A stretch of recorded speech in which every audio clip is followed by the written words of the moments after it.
Welcome to your go-to podcast for the pool and spa industry. My name is Tyler Rasmussen. And my name is Greg Viafania. And this is the Pool Chasers Podcast. All right, so today we're going to be talking about communicating through email. You may be thinking, why is email so important? Well, a good email can lead to business success, while a bad email can harm a professional relationship, sidetrack your project, or cause damage to your reputation. We want to talk with you about this subject today because we think that when you implement email properly into your business, it can save you a ton of time and money. And we've had a lot of success in this area, but we've also had our fair share of mishap emails that have provided many learning opportunities. So we know how powerful it can be. So we're going to talk about 5 steps here. Number 1, you need to create a professional email. I know this may sound very simple, but you'll be really surprised at how many people use their old email, that they created in college or high school or even before that.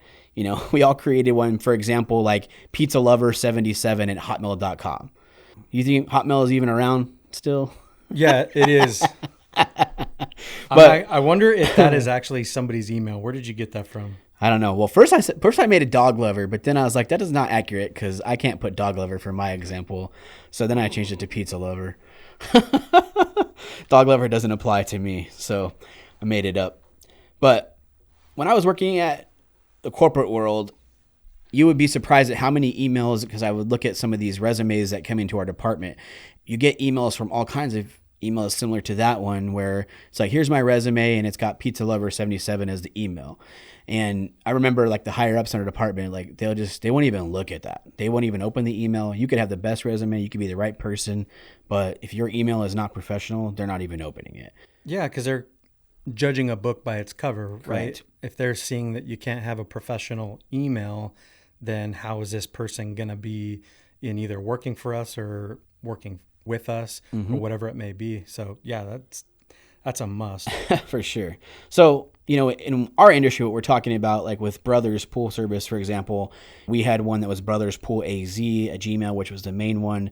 You can also create one that's like tyler@brotherspoolaz.com. There's different ways to make professional ones. We even made ones for different departments like bpaz.info, bpaz.help, bpaz.office manager, whatever it was. That way you can have different departments have their professional looking emails when you're communicating with customers.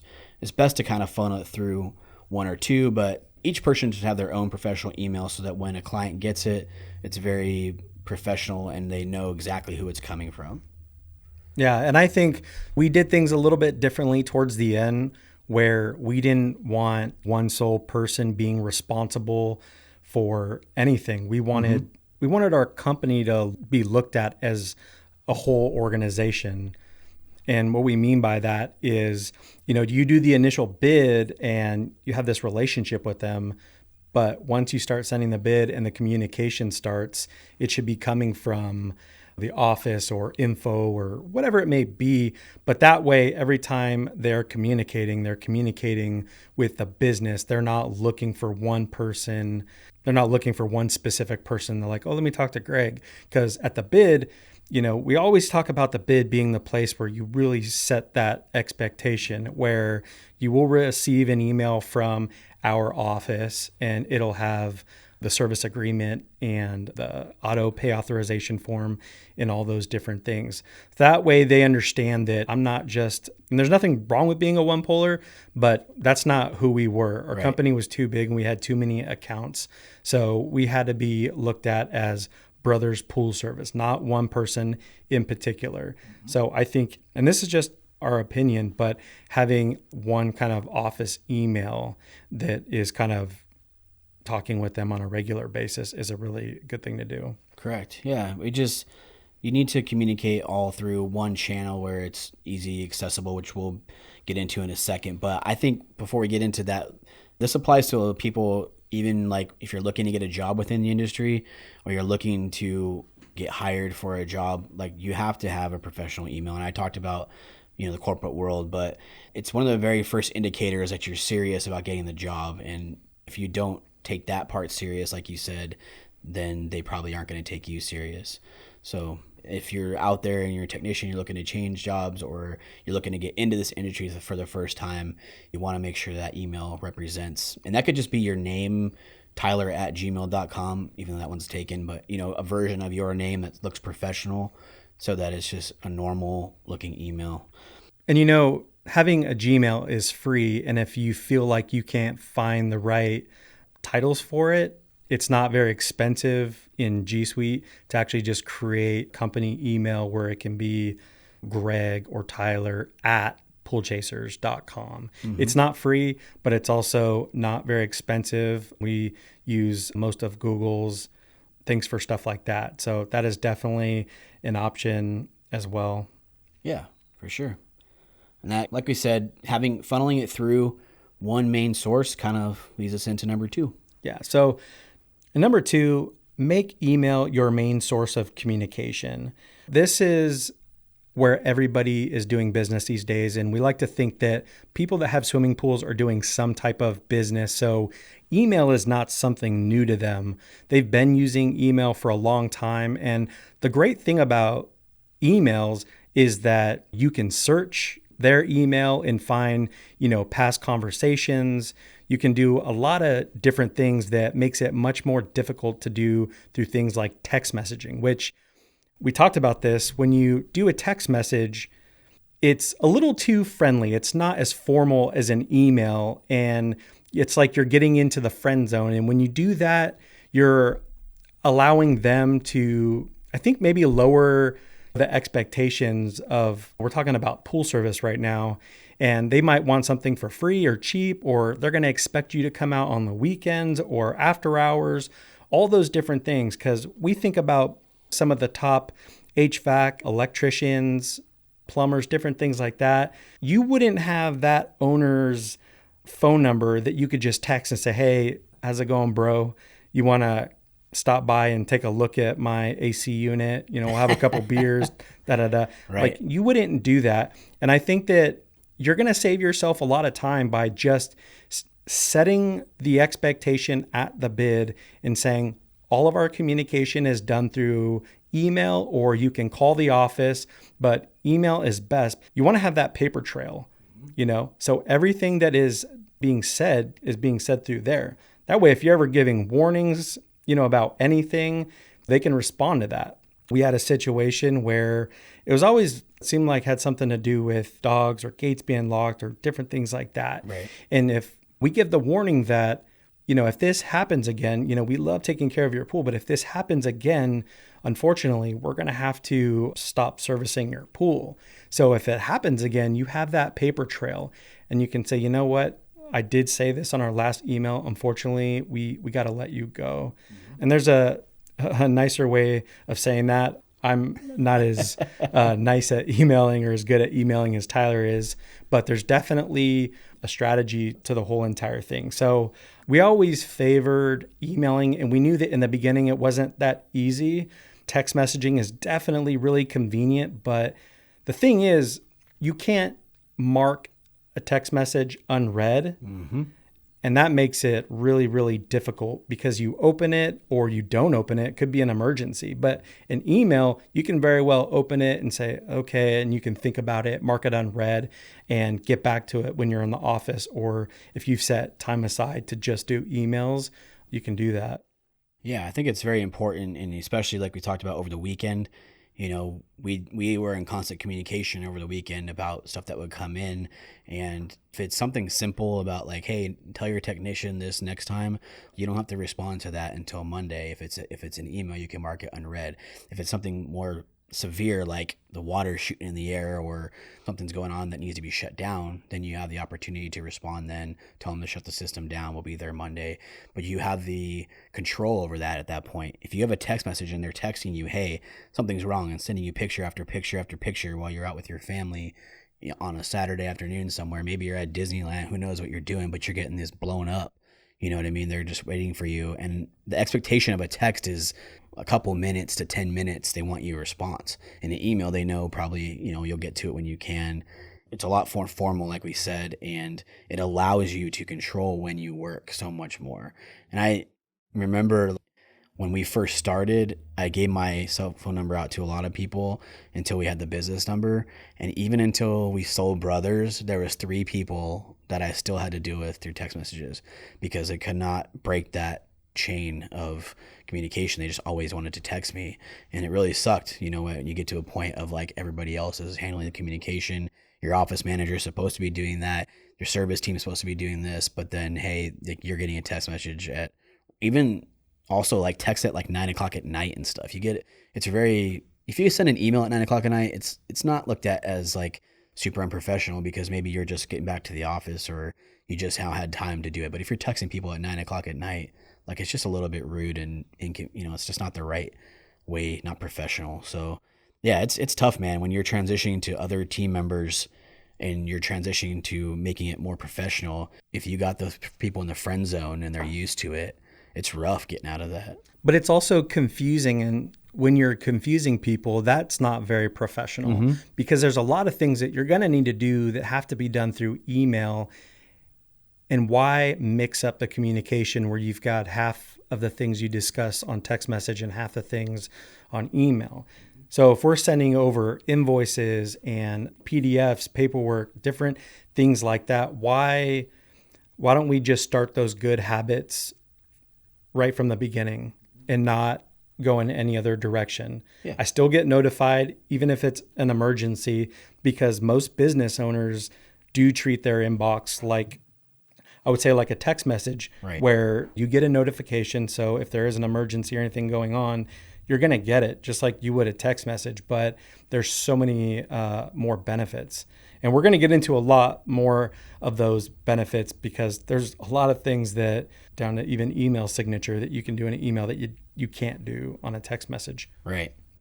Just to emphasize, I think, again, the paper trail comment that's been made through probably a few different episodes here on Pool Chasers, but that's a very big deal when it comes to any type of issue. If somebody's trying to sue you over something, someone's trying to do anything, if you create those paper trails of emails, I mean, text messages you can save here and there too, but sometimes text messages delete themselves if your phone gets full or you may lose it. Like, email lives forever.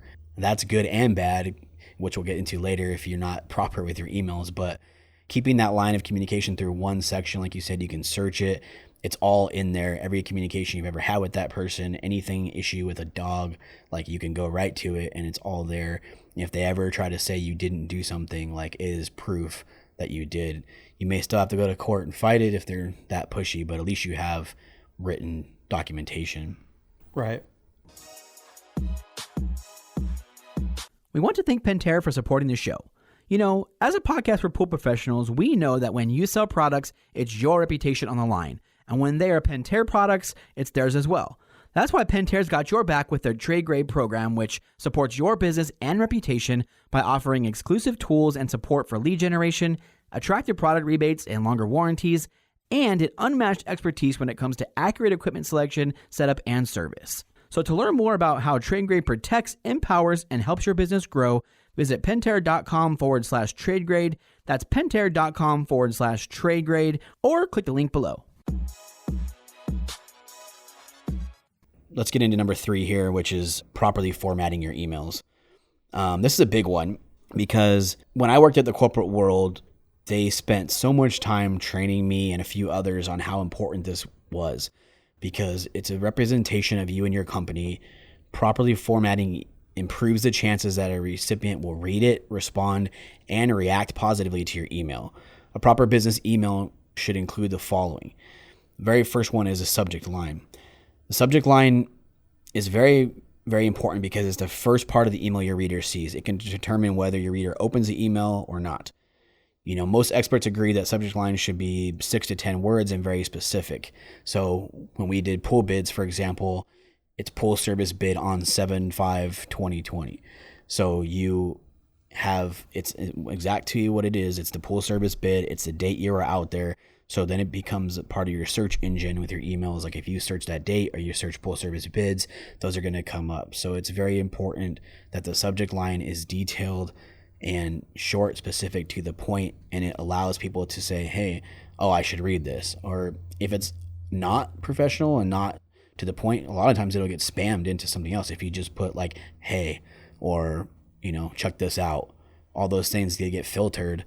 Or important, like if you just write important, it'll get filtered out into spam. It's very important with the subject line to to get people's attention. Yeah, I think being too vague is going to hurt you, especially with all the spam emails and things that you're signing up for. They're really good at creating subject lines. So if I remember correctly, I thought I put their last name inside there as well. Yeah, I think so. That way it was a mix of different things that would catch their attention, because they called us to go out there. And if it says pool service bid and their last name is in parentheses, then they might be more likely to open that email. I think you should do whatever it takes to do that. Because I think being like super short, I've seen even people saying like hello or different things like that.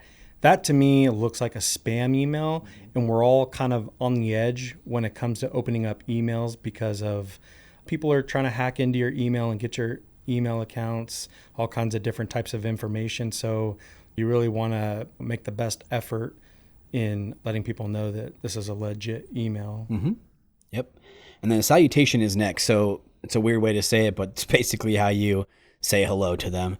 And it's needs to directly address the person you're sending to the email. So if you're addressing a customer, it should read something like, Dear Mrs. Jones, or, if you have a little bit more of a formal relationship with somebody, you could use their first name, but it's really more professional to use like their last name. And if you know that they're a doctor, like you would say, Dear Dr. Jones, things like that. You have to do your research.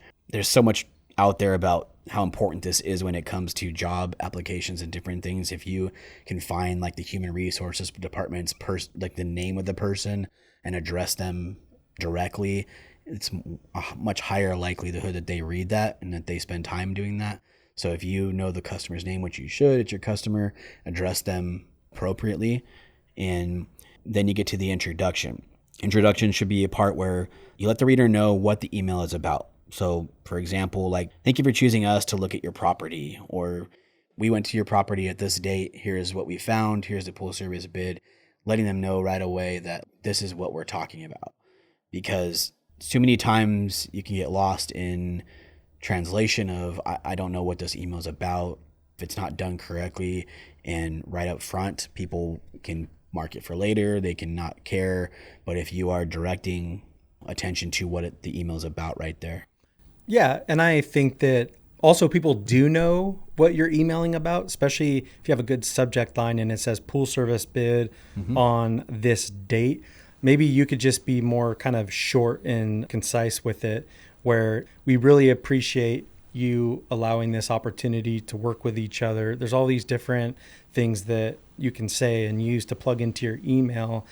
Below you will see bid for pool service or whatever it may be. So maybe sometimes I'm talking for pool service bids because that's what I did. Yeah. They know that that's coming because I've spoken with them and I've told them when I was there that you will receive an email later this afternoon or whatever it may be. So they're expecting it. So it was a pleasure, speaking with you and your family, or maybe there is something that happened, it was thanks for the restaurant recommendation. We talked a lot when we were there, where it was very professional, but always trying to bring that guard down and always use that in communicating with them. Yeah, gives you a way to connect with them. The more you pay attention, the more you remember, and the more you give them a reminder in their head of the conversation, the better. Yeah, when you can show somebody that you're paying attention to what they're talking about, because a lot of people did open up and they would say that they just moved here. A lot of people just moved here and they were asking about school recommendations. They were a lot of different things. And this was an opportunity to say, also listed that question that you asked about, da-da-da-da-da. Right. So it's not going too crazy, but it's definitely bringing that guard down, because usually once they get to the bottom, there's a laundry list of things that they need to do and pay for. Correct. Yeah. So then you get to the body of the email, right? Which is the big crucial piece that needs to be clarified. And it should be written in short passages, 1 or 2 sentences.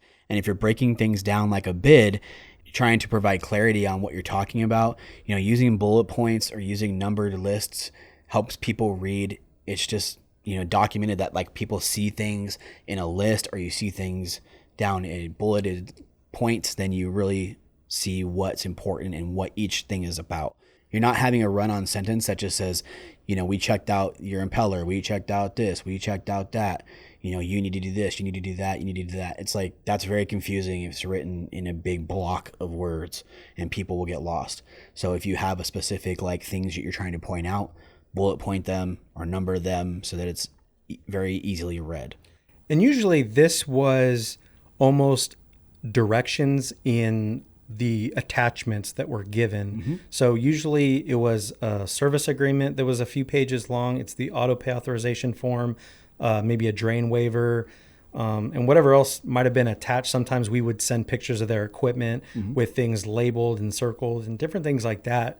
So, the bullets is usually used to show people, what is attached and, how to use this and what we're expecting. You're going to get to the conclusion. Yeah. But, it's not to say that we're bulleting every little thing with the cost breakdown, and it's not an invoice moved into the body of the email. But yeah. And on the repair side, it would look something similar to if you found multiple things, you would bullet point, we found shaft still leaking.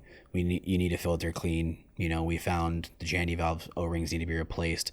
Things like that. On a repair email was a little bit different, where it's more specific. And then last bullet point would be something like, please see the attached thing and pay the deposit to move forward. But it's just directing their eyes to what's important and letting them see what you're actually talking about. And then your conclusion is your call to action. So this is very, very important. If you don't give somebody a call to action and you tell them which direction to take or what you want them to do, they don't know what to do with the email. And so you're going to want to tell them, hey, like you said, we've attached a service agreement. Please fill out the service agreement, the credit cardization form, and that way we can get you on the schedule as quickly as possible. Give them something that says, hey, this is urgent. The quicker you get it back to us, the quicker we can get you taken care of. And this is what we're looking for. Right. And that was usually in bold. Mm-hmm. We will add you to the schedule as soon as we get the auto pay form back, all that stuff. Because they would say, when's the soonest you can get me on schedule? As of right now, it can be tomorrow at noon, or it can be Thursday at 9 a.m. But that's all going to change. I can't tell you until you have these things done. Right. That way, it's you just make up your mind that this is the process, this is the way that we do things, and this is how you do it across the board. If your mom calls in and wants a pump installed, you tell her the same thing. It's well, when I get that meatloaf, when I get that special dinner I want, then I'll get you on the schedule. But until then, we ain't even talking about it. Agreed. Yeah. And I think, we're talking about bids, we're talking about repairs. Another way that I think in emails are important is when you are having an issue with a customer, having these broken down into a little bit differently. Obviously the introduction is going to be a little bit more direct and, hey, we apologize for what happened. You want it to be something that is you want it to be something that doesn't come off rude. It needs to be, it's been a pleasure taking care of your pool all these years. And we really enjoy you and your family. Your dog Spike's my best friend, something like that, where it's nice and introduction. But then you get into the body, where it's we have had an issue here with either payments or the dog. You have to explain. It's always nice, then important information, then nice again. You have to provide that, and it's very important. We'll get into that towards the end, just about avoiding disaster, but. You want to use these specific things again in order to write those kind of emails as well. And the last thing is kind of your signature in this part. And a good signature template, helps your reader find all the information that they need. And you can talk about how we kind of did that. Yeah, so we've used Y-Stamp for many years now, and it's pretty much a real user-friendly, easy way of creating an email signature where you get to just plug in all your information, which would be your name, maybe your title, phone number, email, website, social media links. You've got Instagram, Facebook, Twitter, Houzz, Yelp, all these different things. You can put little quotes in there. If you're running a sale on something, or your distribution has a sale going on for automation, or whatever you want to put in the email signature, it's all customizable so that you could just plug the information in. And once you got it to where you want it, you can copy that code and plug it into however that email is being generated. We use Gmail, so it would just go into the signature portion in the settings. It'll just kind of automatically pop up. But this is a great way that you got to have an email signature. That's all there is to it. You got to show people that you are professional, but also it allows them to check you out on all these different social media channels. So if they're thinking about, like, we're really getting into automation, and if we had just done a really cool video on automation, like the top 8 benefits of automating your pool, and we had a little snippet of it or little video that they could watch for it, it's a great way to kind of to send that to them. Because you can do these email blast newsletters that show all that, but that's got a different vibe to it because you're already in the middle of a conversation about something, but this stuff at the bottom is just kind of extra. And you can do this a number of ways, but definitely having a good email signature with all the nutrients that needs, that's, it's got all your company's information in there. It's, right. Yeah. And we use Wisestamp. That's WISESTAMP. Yep. We'll put a link in the notes for you. And last kind of thing is really just checking for typos and grammatical errors. We use Grammarly for this. We still do to this day. And, there's a free version of it that you can install on your desktop. You don't got to pay for the, big version. If you want to get really good sentences, that's where you pay for it. But if you're just wanting to make sure that you're typing things correctly and the grammar is correct, then Grammarly is really good for that. So just to kind of recap, you want to make sure these following things are in your email: a subject line, salutation, introduction, body of the text, conclusion, and a signature. And that's really how you format emails correctly and professionally. And people will take you seriously. Most people that can afford pool service, especially like here in Scottsdale or in these higher end areas that you're wanting pools in, those are business professionals. They know how to email. They know how to operate within corporate world most of the time. They're used to seeing that. If you give them that, they will respect you much more than if you didn't. So take the format very seriously. Yeah. So, Primate Pool Tools are the creators of the first carbon fiber poles in the industry. They use aerospace-grade carbon fiber that makes them 5 times stronger than aluminum and allows you to cut through the water with ease.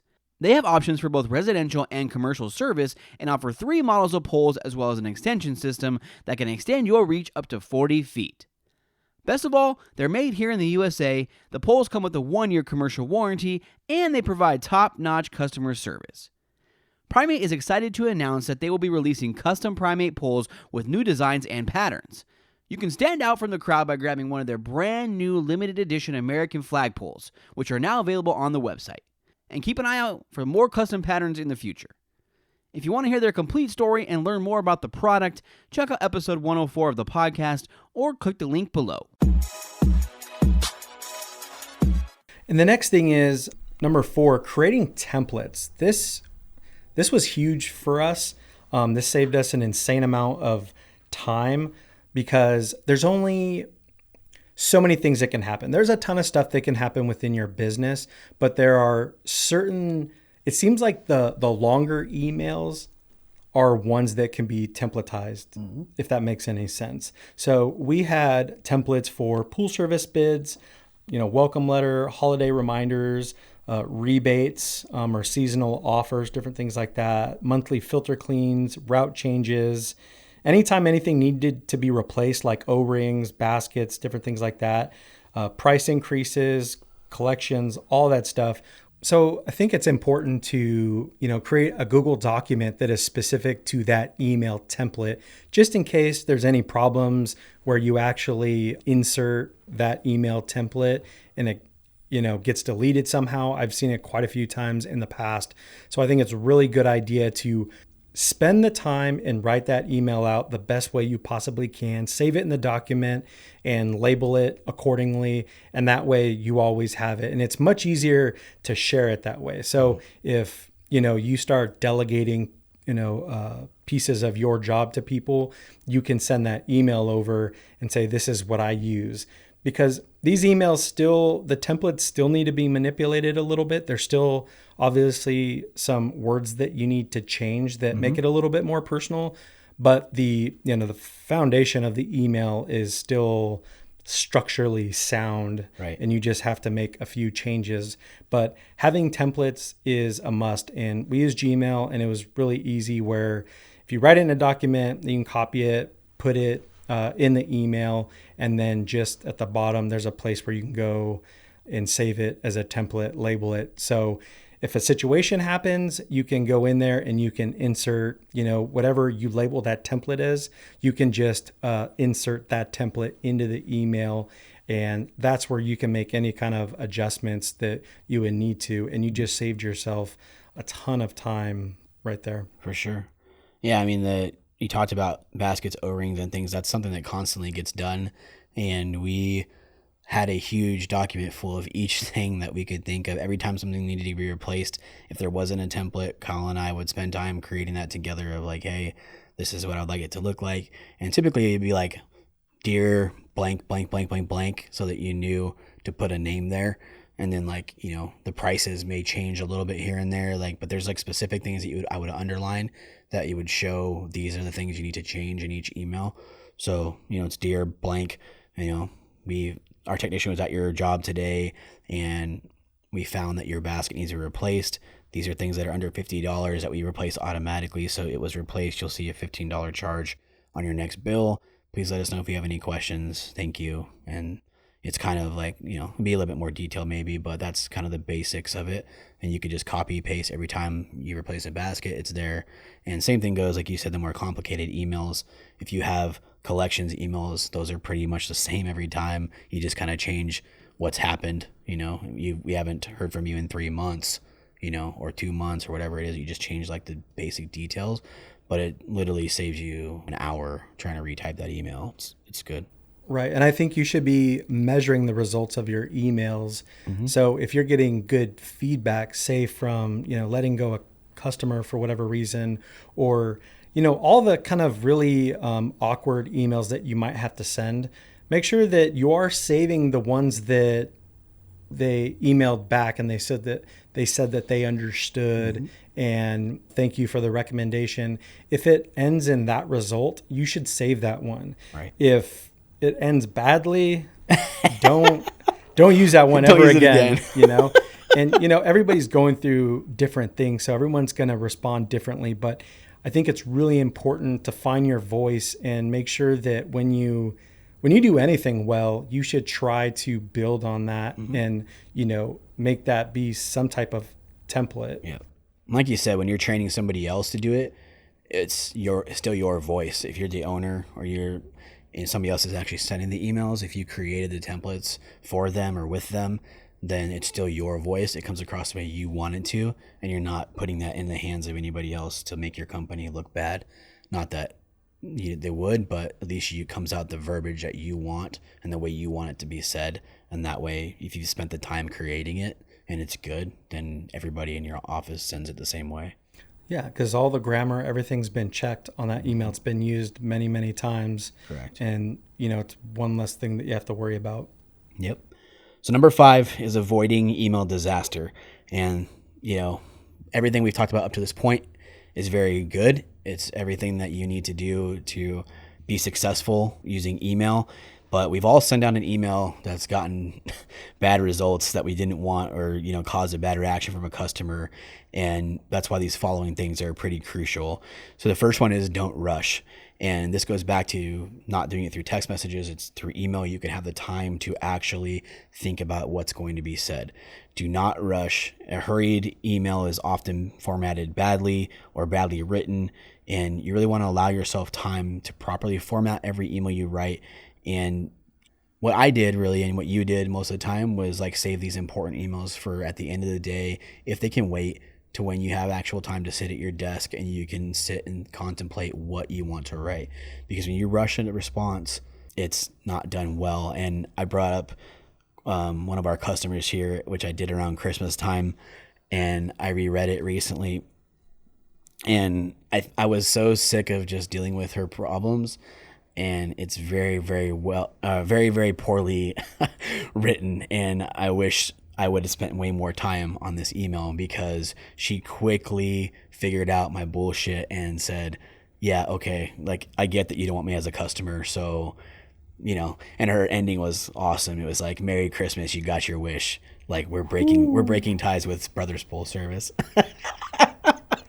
Dude, it was like one of the easiest pulls like we ever had. It was, except for the yellow stuff would happen once a year, and then her stupid cleaner, like, she didn't understand, like, when you did a filter clean or you backwashed, it changed the rate of the speed of the cleaner, so sometimes it may come out of the water and make noise, and you got to adjust it, like, but she just didn't get that, and that was what we kept going back and forth.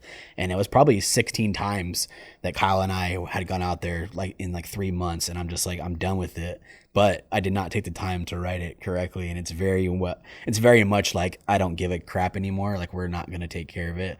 And she responded, appropriately.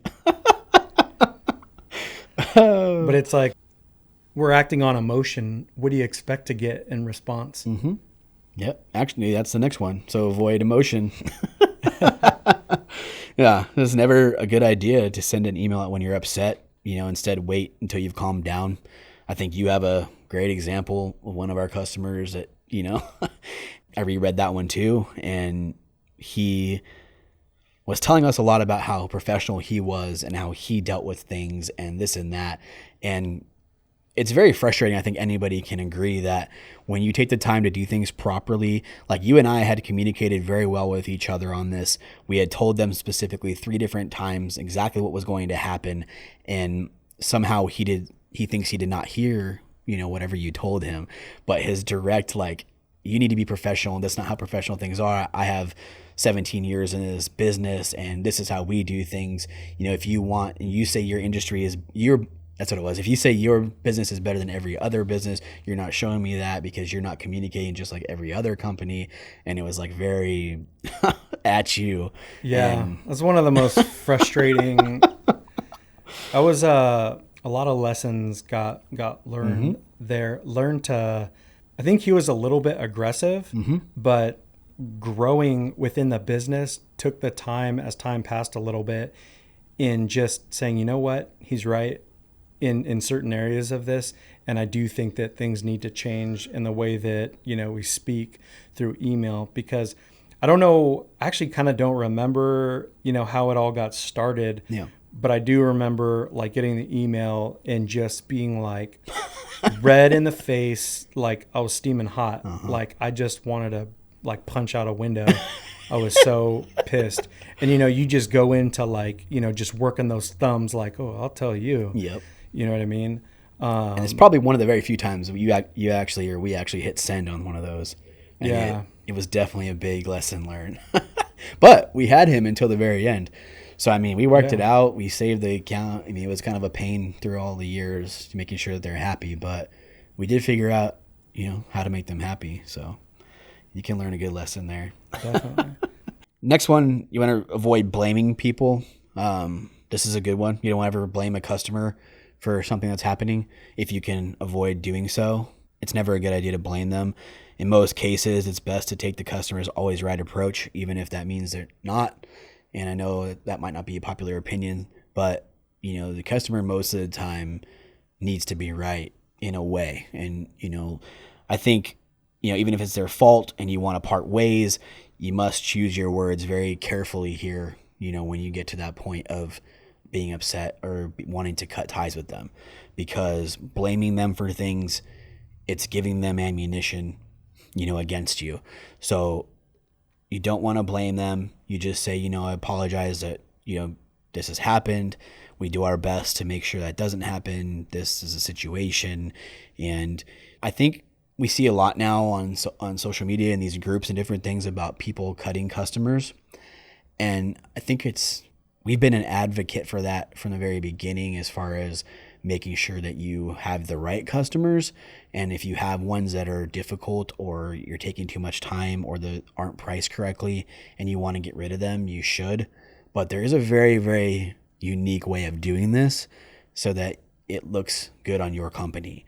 And you have to wait for the right opportunity. And sometimes, we would set them up for months ahead of time of, oh, they gave us like they gave us an in. So like, here's the in, write an email that says, hey, if you don't cut this tree down, the tree's hanging way over the pool. If we can't get the tree cut down or trim back a little bit, like we're just going to have to part ways because it wasn't part of the initial bid, or we'll have to raise your price. You give them a little bit of a heads up, and then it doesn't happen, and then you get out.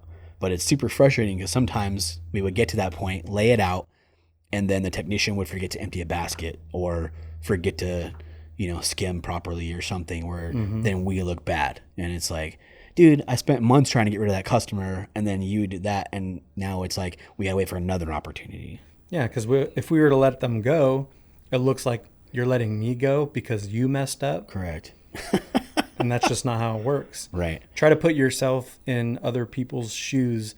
Maybe it's not a pool that you have, but maybe it's something that landscaping or house cleaning or anything that needs to be serviced on your property, or any kind of service that you're having done. Like, how do you want to be treated?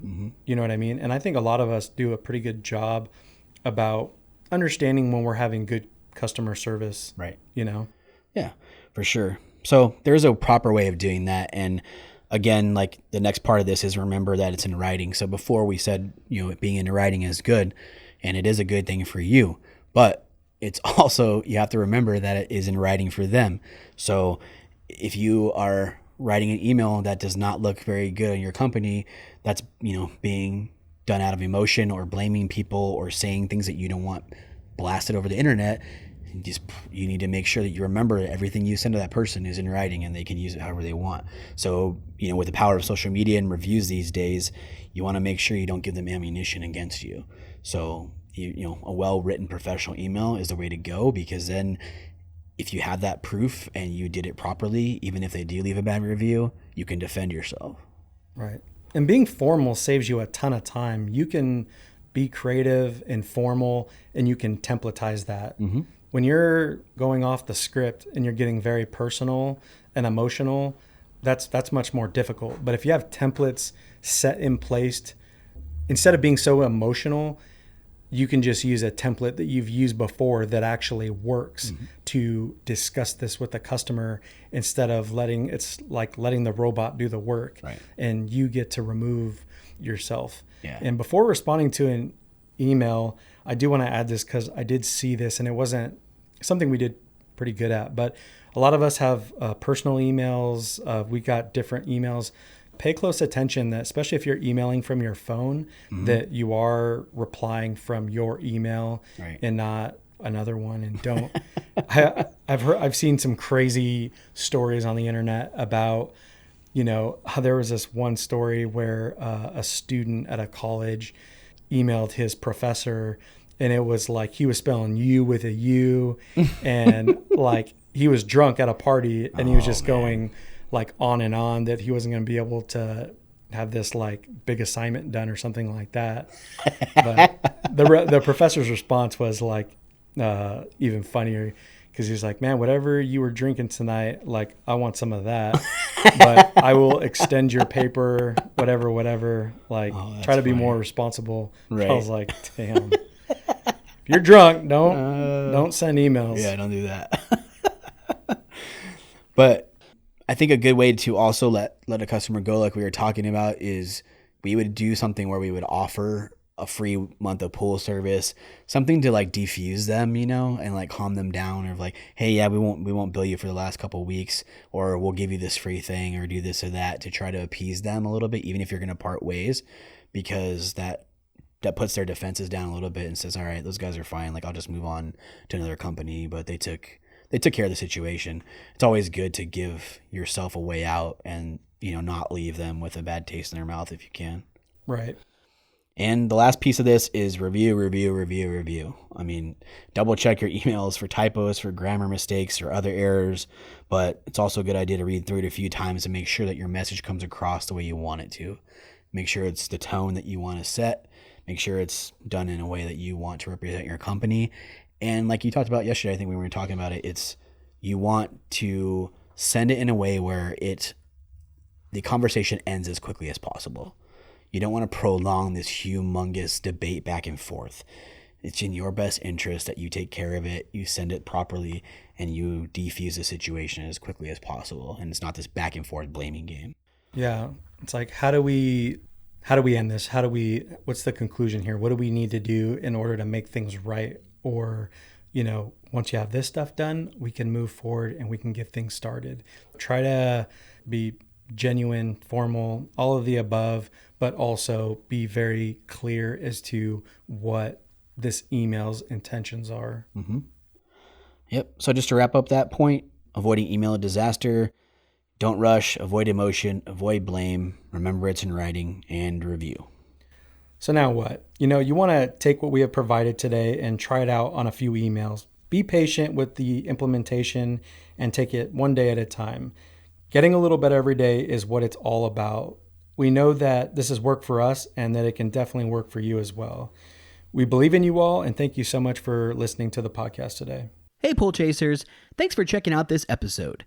Did you know that each episode has its own page on our website? This is where you can find more information about the guest and episode topic, as well as all the resources that we discuss throughout the show. To get to the webpage, click the link below.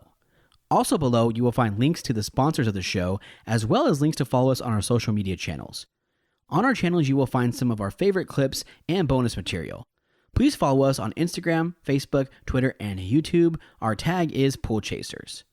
We also have a Facebook group for the Pool Chasers community. Here you will find like-minded professionals all looking to make each other better. One last thing. If the episode has brought you value, please check out our Patreon page to support us. And if you could please rate and review the podcast, we would love to hear what your favorite topics are. Thank you for your time and your ear. See you out there, Pool Chasers.